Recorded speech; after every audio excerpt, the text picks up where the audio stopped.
مدینہ منورہ کے مجھے ایک درویش نے، شیخ المدینہ نے ایک بات بتائی. کہنے لگے میری والدہ کو چھاتی کا کینسر انہوں نے بتا دی.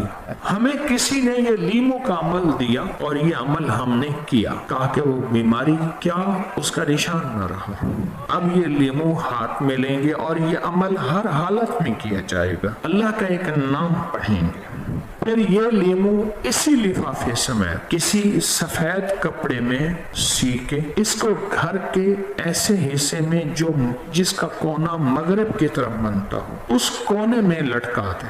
کسی الماری کے اندر لٹکا دیں، کسی بھی شکل میں یہ لٹکا رہے اور 40 دن اس کا تصور کر کے یہ ایک تسبیح پڑھنی ہے اور 40 دن کے بعد صرف 11 دفعہ یا ایک تسبیح مسلسل پڑھتے رہیں تو یہ تعویذ آپ کے گھر میں لٹکا رہے گا. اور وظیفہ کون سا پڑھنا ہے؟ صرف ایک تسبیح یا منتقمون.